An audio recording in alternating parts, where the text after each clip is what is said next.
The CBS Radio Mystery Theater presents...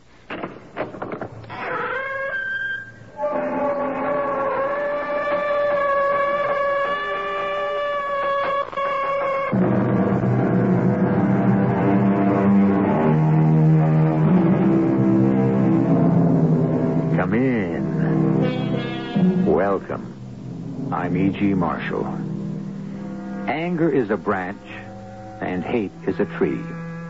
And prejudice and bigotry are the undergrowth and the brambles. And they all form the forest, the unwholesome forest of intolerance. And so far, this is a forest that has always flourished. How well has it been protected and preserved over the centuries? Yes, and for how much longer? Hello, darling. Penelope. It's Penelope. Of course, it's Penelope. But you're dead. Who says so? It's been in all the papers. Really? Aren't you the one who says believe half of what you see, a quarter of what you read, and nothing of what you hear? But I went to your funeral. Well, if it really was my funeral, then obviously I didn't stay put.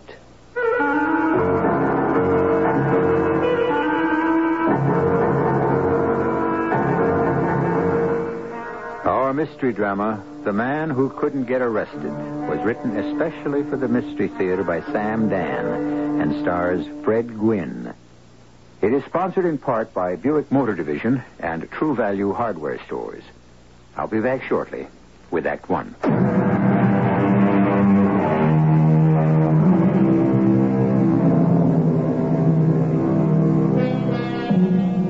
Society endures, which is not to say it always will, but as of now, the work of the world goes on. Most people can be depended on to do their jobs. Most people accept their responsibilities. Most people obey the law. And why? Is it morality? Is it citizenship?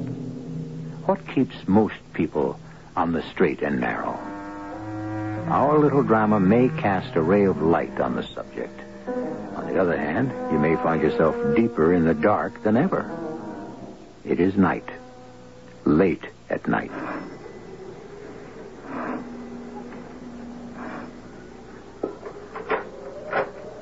Yeah? What do you want? Madam, your sign says... Ringing the bell at this hour. Your sign says rooms for rent, and I thought... You know what time it is. Oh, I apologize for the lateness of the hour. I run a respectable place. I'm convinced of it, ma'am.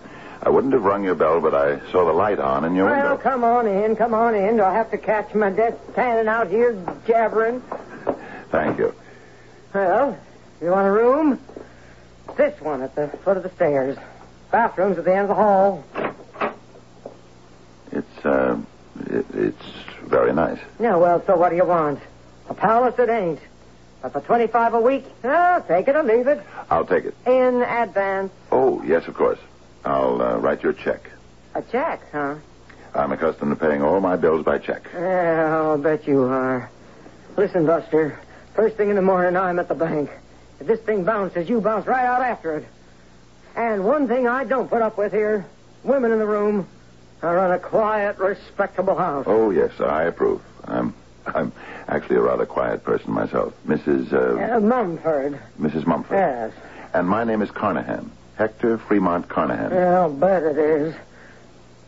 Where's your bags? Bags? Luggage, your belongings, your stuff. Oh. Are you on the lam? I beg your pardon. I ain't running a hideout. So if you're in wrong with the law, you... Oh, I see what you mean. Oh, I assure you it's nothing like that. Yeah? Well, what is it like?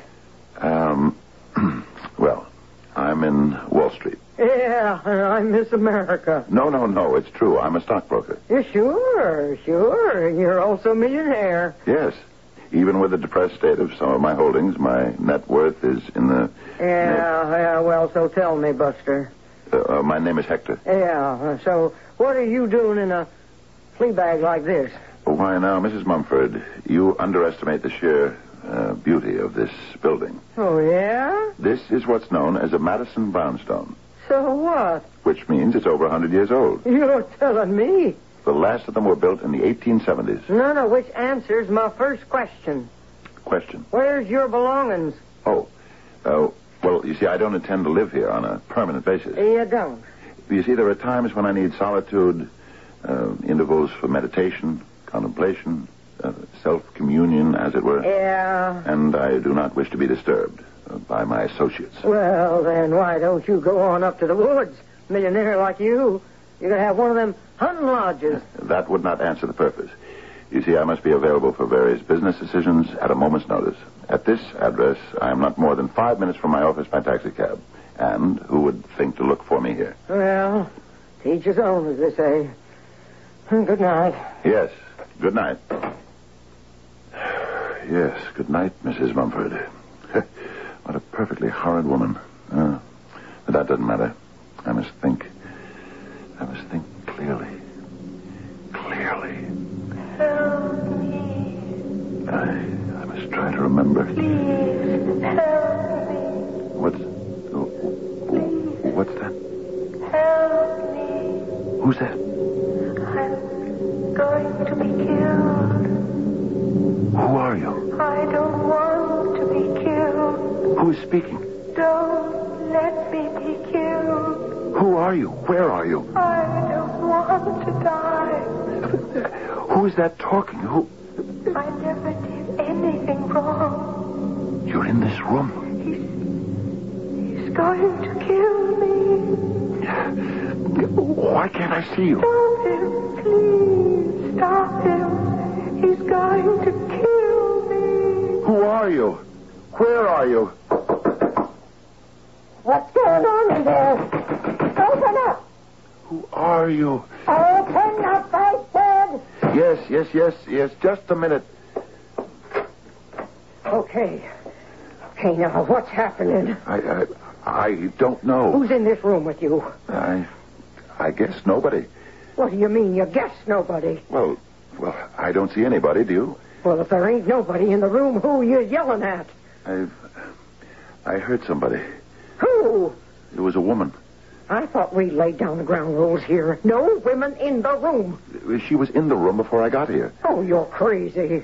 I heard her voice. Are you nuts or something? We'd better call the police. The cops? What for? She was calling for help. Who was calling for help? The woman in the room. Well, you said there was no woman. I said I didn't see her, but I heard her. Heard her distinctly. She's begging for help. Somebody's going to murder her. And when was this? It was just now. Yeah? Well, so why don't I hear her? Well, let's just be quiet and listen.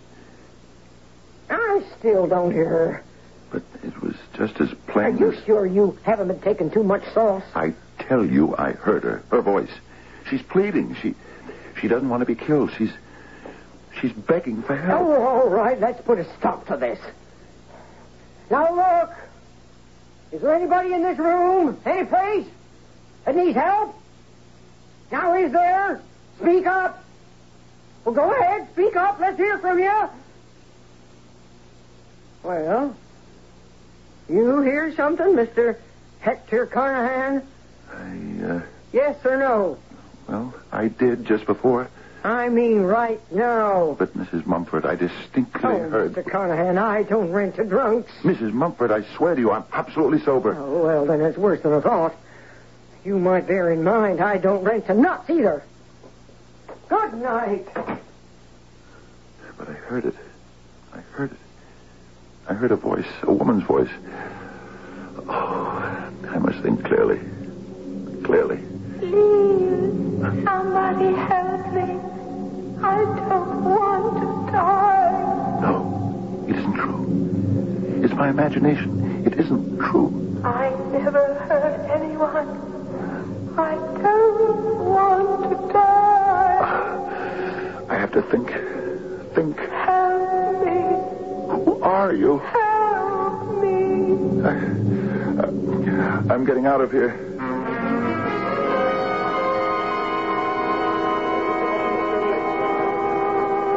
What do you have? What? Oh, where am I? Where are you? Well, if you have to ask, you don't have any business being in here. This is Harry's bar, pal. Oh, I'll have a drink. Anything. You sure you can handle it? Oh, I'm fine. Just fine. You're the doctor. Please help me. Bartender, Yeah? listen. Do what? Don't let him kill me. Who is she? Who's who? That woman. What woman? I don't want to die. Don't you hear that woman? What are you talking about, buddy? I'm going to be killed. That's what I'm talking about. Don't you hear her? Listen, friend. Answer me. Don't you hear her? Friend, you better not have one. You don't hear a woman? Why don't you just go home? I don't want to die. Sleep it off. Don't you understand? We have to help her. Yeah, sure. Can we let a woman die? Oh, well, why don't you go home, huh? You don't believe me. You're trying to humor me. Now, look, mister. You think I'm a nut. Well, okay, read this. My card. Now, look, why don't you just... Just read my card. Yeah. Hector Fremont Carnahan, okay. Read the rest of it. Go ahead. Carnahan, Dale, and Wolstein, yeah. CD&W, one of the largest brokerage firms on the street. Yeah, sure. You don't believe me. I believe you, yeah. You can't treat Hector Fremont Carnahan as if he was some kind of nut who wandered in here. Now, look, all I'm saying, pal, is you better not have a drink. What are we going to do about her? Her? The lady who is going to die if we don't help her. Look, friend, just take a walk, huh? You're going to let that woman die? Well, there's a lot of women in the world. One less, is it really going to matter? All right, I'll go. But I hope you can live with yourself. The recent fall in the prices of precious metals should not tempt the prudent investor into thinking he can get in on the ground floor. Hector, am I interrupting anything? Oh, certainly not, Dale. I'm just doing my market letter. Oh. Where were you last night? Last night? Yes, you and Penelope were supposed to have dinner with us. Were we? Well, of course. Don't you remember? How would I know? Penelope handles all the social engagements. Check with her. Well, Eleanor did. Yes, and what did Penelope say? I don't know. She couldn't reach her. She's been trying to phone Penelope all day. Do you know where she is? Probably at the garden club or the women's club. Well, it's strange. Where were you last night? Last night? Yes, you were supposed to be at our house, and when you didn't show up, we kept calling and calling. Well, as far as I can tell, we went out to dinner. If it was supposed to be at your house, then signals were crossed. Now, let's see. Afterward, we went home. Why? What's the matter? The matter? Well, you have a rather strange look on your face, Dale. Well, to tell you the truth, Hector, there's a... Yes? What is it? There's a woman in my office. Yes? And she told me a rather unbelievable story. Yes, about what? About you. About me? Yes.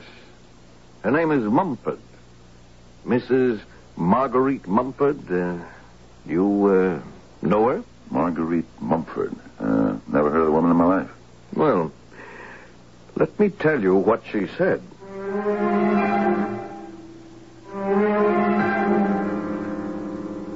Well, we know what she said, so this is as good a time as any to take our usual intermission.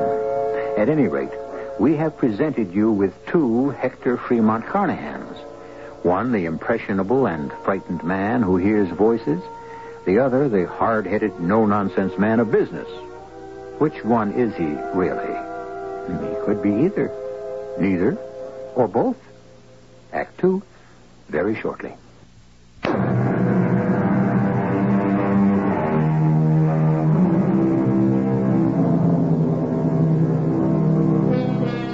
There are voices in the night, voices in the starry stillness, voices that whisper secrets, voices that cannot be stilled, voices that laugh, sing, cry, voices that tell of love and joy, voices that speak of death. And Hector Fremont Carnahan is hearing voices. Or is he? Then I'll send her on her way. Just a minute. What's this all about? Well, I don't know. It's probably a confidence racket of some kind. Now, I insist, Dale. Explain it. Well, it beats me. Come into my office. Mrs. Mumford? Oh, well. Good morning, Mr. Carnahan. Do you know me, madam? Well, sure. From where? Mr. Carnahan, you don't remember me? How could I remember you if we never met? Oh, it's worse than I thought. Madam, state your business. Well, I don't know where to begin. You came around to my rooming house on Hudson Street late last night. Whatever would I be doing on Hudson Street? Near the waterfront, especially late at night? Well, sir, that'd be your affair. You rented a room. Room? Whatever for? Well, I can only tell you what you said. You said you needed it for intervals of meditation. Was it contemplation? And I guess it was communion. I said that? Yes, sir. And you paid me 1 week's rent in advance, $25. You wrote me a check. I took it to the bank this morning. And I asked, is it good? And they said, well, as good as gold. Let me see that. Look at this, Dale. Yes, it appears to be your signature, Hector. Exactly. It's a very clever forgery. I'd better destroy this at once. Well, It was not me. Yes, sir. But I had to go along with the idea. It was you. You see, you was acting very strange. In what way?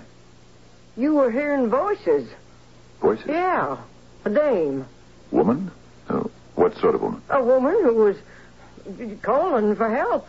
Why? Well, because someone was fixing to kill her. Who? Well, I don't know. I didn't hear her. You're the one who claimed you heard But her. it wasn't me. Well, what do you want from me? Oh, 10 o'clock at night, a guy, he's an image of you. He rings my bell. He rents a room. He gives me a check for a week in advance. And then he starts screaming. He hears some dame who's in trouble. Well, I figure this guy's got to be sick. Well, I find out he's a big Wall Street businessman. And I say, well, why don't I go to this guy's office? Oh, look, I ain't no angel of mercy. I had an angle. I figure maybe the guy's partners or somebody would slip me a couple of bills for my trouble. Well, it's worth it, ain't it? You did the right thing, Mrs. Mumford. Yes, thank you. So, there's an imposter. Oh, I tell you, that guy is the spitting image of you. Just like you had a twin brother. Thank you for your trouble, Mrs. Mumford. And here's $25 that the man was supposed to have paid you, and something for yourself. Oh, well, thank you. Well, goodbye, sir. Goodbye. So, someone's going around claiming to be you, Hector. What's the fellow after, do you suppose? I could see where someone might use my name to steal service at a luxury hotel, but for a dive on the waterfront. Oh, excuse me, Hector. Yes? I'll put her on. Is that my wife? No, it's mine. Eleanor? Uh-huh. No, I just spoke to Hector. He doesn't know about the dinner date last night. Oh, he doesn't know where Penelope is either. Well, dear, I'm sure there's an explanation. Well, all right. All right. Goodbye. Well, she's been trying to reach Penelope. Oh, I'm sure there's some explanation. We'll get it all sorted out when I see Penelope tonight.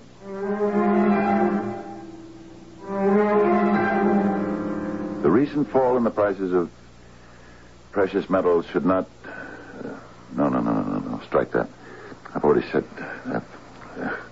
Been saying it all day. I have to think. Clearly. It's 6:30. What's happened to the time? Everyone's gone. I have to think. I'm slipping again. Hector, dear. Penelope. Well, what is it? Well, you look as if you've seen a ghost. Is it you? Well, I'd like to know who else it would be. Oh, Penelope. I had a dream. Yes? A terrible dream. Oh, well, if it was a terrible dream, you'd better forget it. No. I have to tell it to you. Well, whatever for? I don't tell you my bad dreams. Well, that's because you never have any.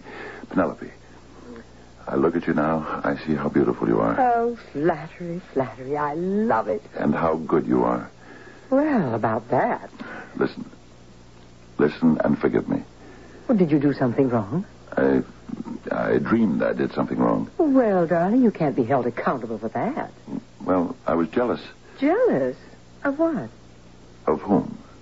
Of Ben Walston. Ben Walston? Whatever for? Well, I thought you had fallen in love with him.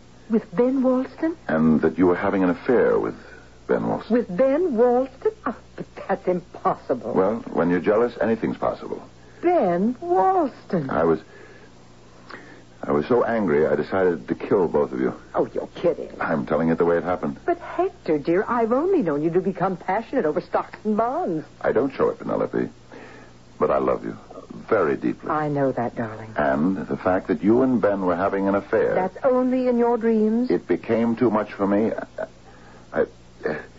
You had made an excuse that you had to visit a friend somewhere out of town. But I knew that you and Ben were going up to the lake house together. And did we? Yes. And did you surprise us in flagrante delicto, as they say in the tabloids? No, not exactly. But you were both up at the house, and so I sneaked into the study where Ben was reading. He didn't see me or hear me. I got very close to him, and I shot him. You heard the gun, and as you came into the room, I shot you. Oh, Hector, how could you?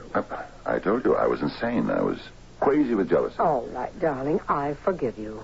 Well, before I went up to the country, I was able to get into Ben's apartment. I wrote a note on his typewriter. I'd love to read it. And as near as I can remember it was a suicide pact note.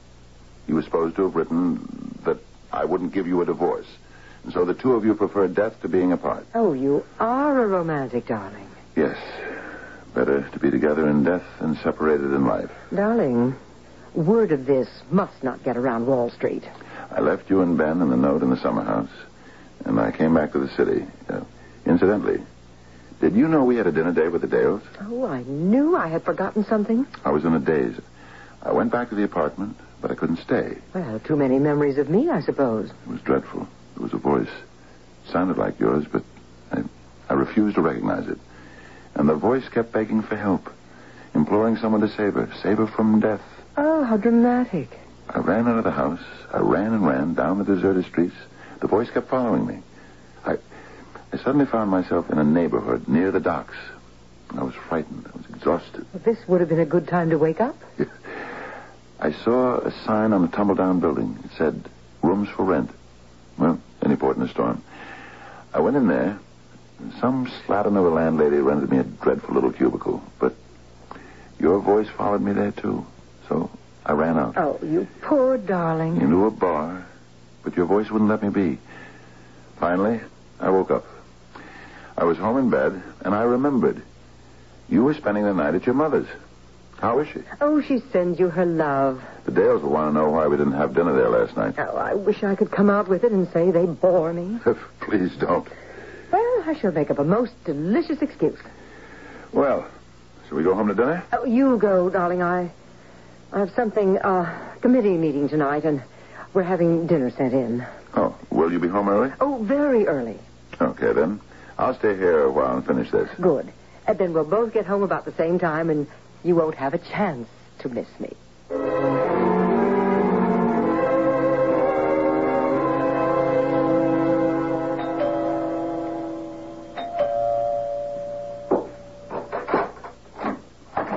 Hector... Dale, come in. Hector, I don't know if you're going to appreciate what Eleanor and I are doing, but friendship imposes certain obligations. Well, sit down. Drink? No, I think all this is better clear, cold, sober. It sounds grim. Well, last night you didn't show up. Yes. Penelope didn't... Didn't what? Didn't remember? It's possible. You know about Penelope and Ben Walston. Now, look, Dale... If not, you're the only one who doesn't. And that's what friends are for. I'm telling you. Why? Because a man who pretends not to see what's crystal clear to everyone else is laughed at as a fool. She went away with him last night. Yes, and if she did? You found out about it. It almost drove you mad. Is that so? That woman in your office today, she wasn't lying. There's no imposter. You roamed the streets like a lost soul. I went into all of the neighborhood bars, and most of them remember a nut. Yes, that's what you were to them. Nut. Who tried to convince everyone that he heard a woman's voice. Hector... It's my affair. No. It's Penelope and Ben's affair.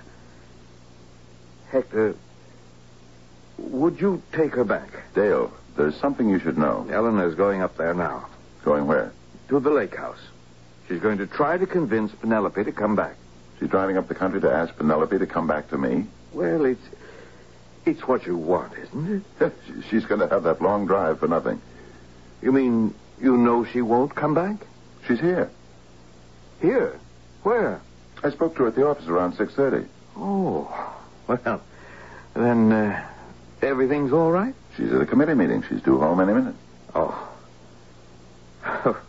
Well, Eleanor and I have egg on our faces. There was never anything between Penelope and Ben. Well, it sure looked that way. Oh, you know Ben. He's like a stray cat. And Penelope has a heart that's big enough for all the world. Yes, well, Hector, we meant well. You must course. believe that, yes. Will you have dinner with us tomorrow night? Have Eleanor check with Penelope in the morning. Yes, of course. Well, good night, Hector. Good night, Dale.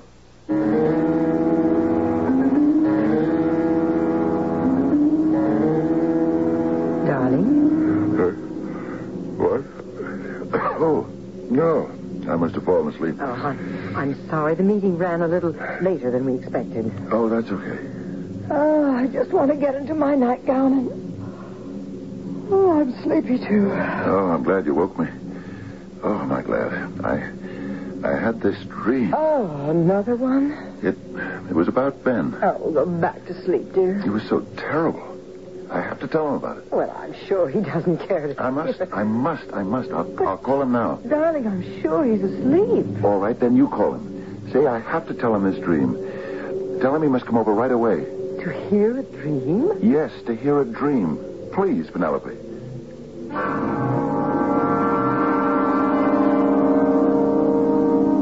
Well, it's midnight, and we're dealing here with a dynamite dreamer. Now, before you put any of this down, remember, nobody really knows what a dream is.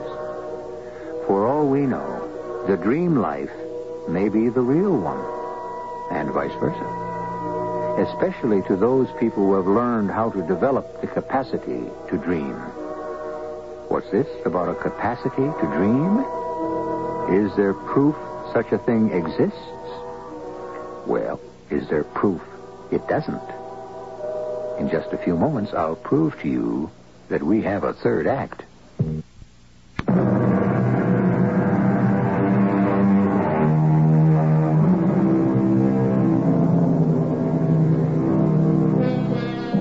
Mr. Hector Fremont Carnahan keeps weaving in and out of a dream world, and in and out of the world that we hold to be reality. And so far, no one can really tell which is which. And that's par for the course, because who really knows what's what about anything these days? Now, what's this all about, Hector? Ben, we must make peace. Why, are we at war? Yes, you and I are at war. Oh, it's the craziest thing I ever heard of. Please, Ben, just listen to Hector. I felt so strongly, I was sure. Some of my emotion had to be communicated to you. Well, perhaps it was. I would dream violent dreams about it. Oh? Just this evening, I dreamed I was at your house and I was waiting there to kill you. What for? Jealousy. Then he had the same dream about me. I just want you to know how I felt, Ben. Well, you have nothing to be jealous about, Hector. I think hatred cannot be concealed, especially when it's so all-consuming. The one who is hated must be able to sense it. Did you? Well... will you forgive me? Well, certainly. That is, if you think I have anything to forgive. Ben, I killed you. In my dream, I killed you. But I want us to be friends, the three of us, the way we always were. Can we go back to that? Ah, Hector, I'm not aware that we ever left it. Oh, Ben. Ben, that's a load off my mind and a weight off my heart and a burden lifted from my soul. Oh, that's beautifully put, Hector. Beautifully put. I couldn't have said it better myself. You're not supposed to talk like that, you old stockbroker, you. Suddenly I feel tired. Oh, it's late. Very late. Well, I'd better be running along. Good night, folks. Oh, don't bother. I'll let myself out. Good night, Dan. Yes, darling, I'm tired. But for the first time in ever so long, I'm pleasantly tired. Oh, that's good. Happily tired. The way you're supposed to be. Now, dearest, you just close your eyes Yes. and get to sleep. Yes, I'll do that. Penelope. Darling, get to sleep. You would never leave me, would you? Oh, you're so silly. Why would I? Well, because I'm so dull. Oh, nonsense. I'm not an exciting person. I'm not a clever person. Now, dear, that's enough. Like Ben Walston. Like Ben Walston.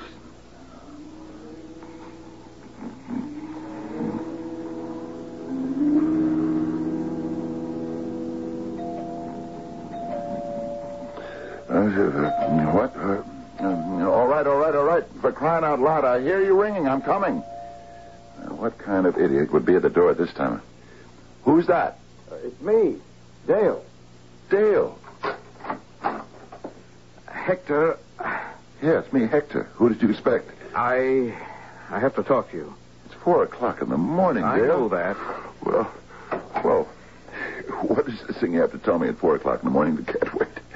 Hector, I don't know how to say this, but... Yes, but what?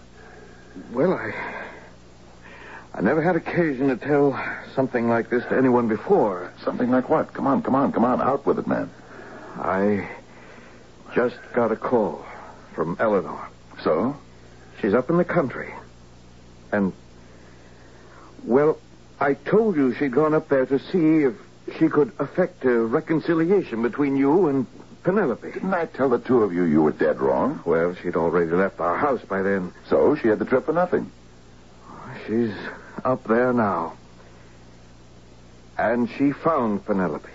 How could she find Penelope up Now, there? let me finish this, Hector. It's hard enough to say.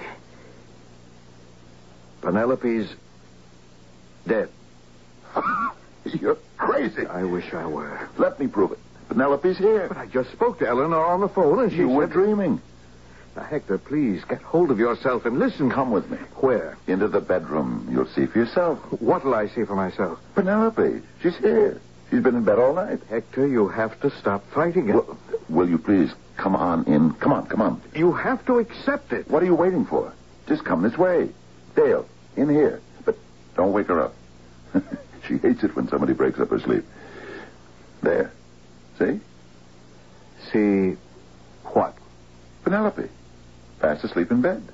Hector, there's no one in that bed. Dale.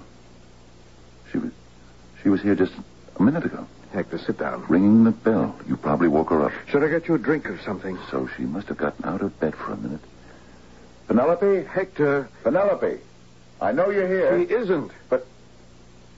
But we were just in bed. Eleanor went up to the summer place. I don't care what Eleanor says. I know. She says she walked into the house. Dale, this is the strangest thing. The lights were on, and the first thing she saw Ben Walston. He was dead on the floor. Now I know you're crazy. Ben was here in this room around midnight. How could he have been up to the summer house? You can imagine what a shock it was for Eleanor. She phoned the sheriff, and then she passed out.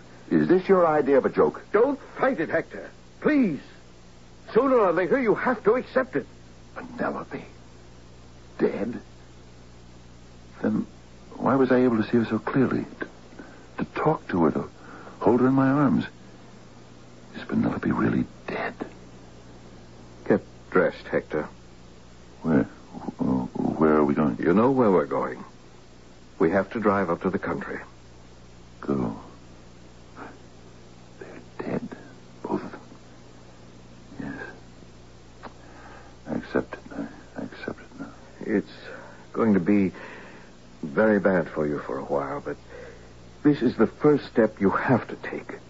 Until you do this, you'll never recover. All right, Dale. Let's go. I'm ready.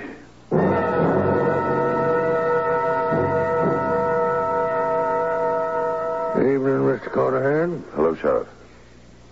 Let me tell you what happened. We all knew they were carrying on, your missus and Ben Woolston. I'm sorry I have to say that, Mr. Carnahan, but it's part of a police record, you understand? I understand. Well, I guess they could see no future. People in a setup like that, they can get awful depressed. I've seen it happen. Well, anyhow, they must have made a suicide pact. He shot her, and he then turned the gun on himself.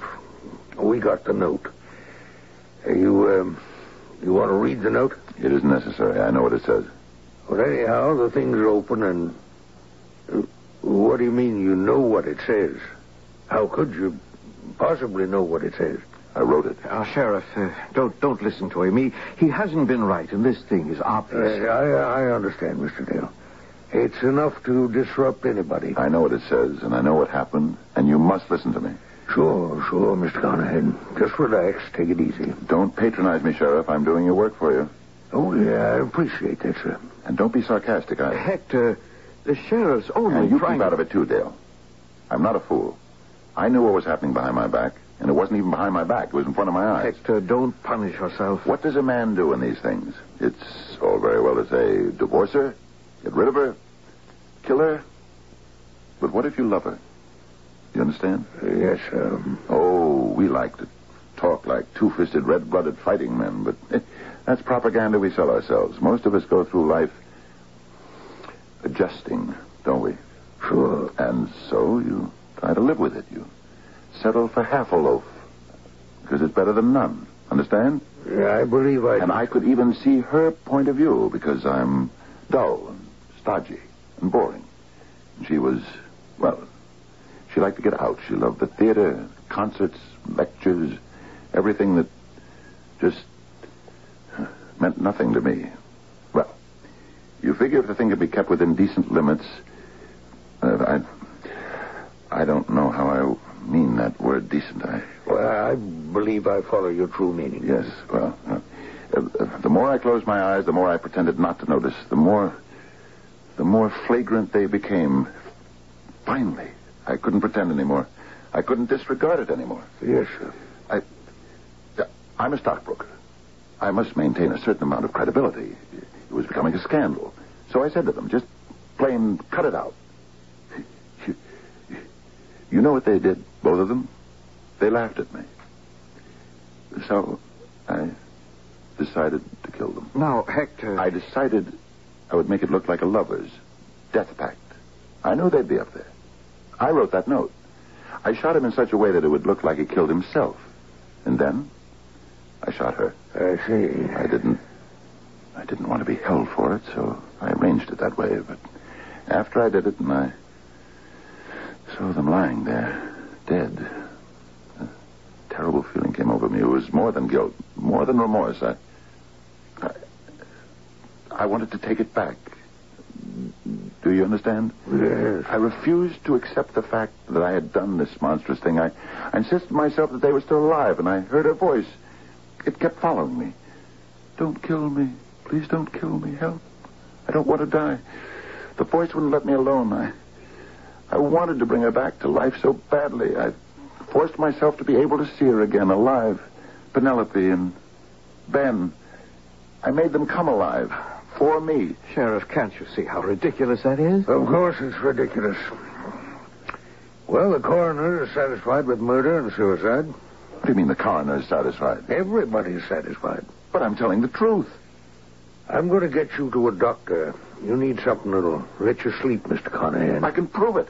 I wrote the note. It was typed on his own typewriter. We established that. Because I sneaked into his apartment? Yeah, sure. I fired those shots. He didn't. He couldn't. Look at his hands. Give them a paraffin test. It'll show he has no powder burns. When you fire a pistol, there have to be powder burns on your palm. Only in detective stories. Okay. So he killed her. And then he killed himself. That's what you say. But I killed him first. Shouldn't the coroner's report show how he died before she did? How long did you say you waited between killings? At least a minute or two. Well, you can't establish time of death with any accuracy within a quarter of an hour, maybe a half. All right. Here's the proof. Maybe subconsciously I knew I wanted to get caught. He was found holding the pistol in his left hand, wasn't he? You're telling the story. I inserted the gun into his left hand. He's right-handed. That's a known fact. Everyone knows that, don't they, Dale? Ask Dale. He knows it. We all three played golf together, didn't we? All right, even if it's true. The fact that a man is left-handed or right-handed don't mean a thing at a time like that. Killing yourself is an awkward thing to do. And so people do it awkwardly. You must listen to me. I've been listening. This gentleman here's my witness. I've been listening. I tell you, I did it. I'm guilty. What you got is a guilty conscience. You believe you drove her to it. So you feel you're as guilty as if you'd pulled the trigger yourself. But I did. Twice. I'm guilty. Won't you believe I'm guilty?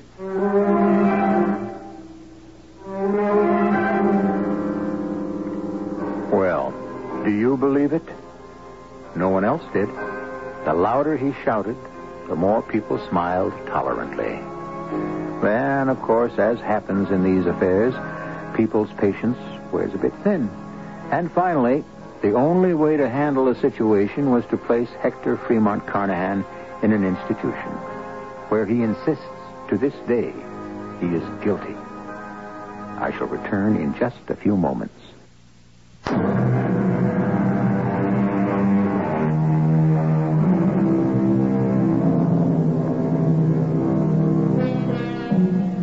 It's one thing to hear people accused of murder insist on their innocence.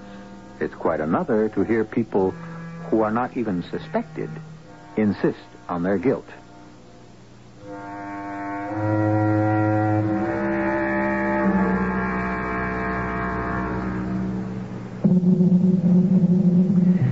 Well, is he or isn't he? Did he or didn't he? We left enough clues in the story, but unfortunately, they could support either point of view. The only people who know for sure are Penelope and Ben. And how can they possibly tell us?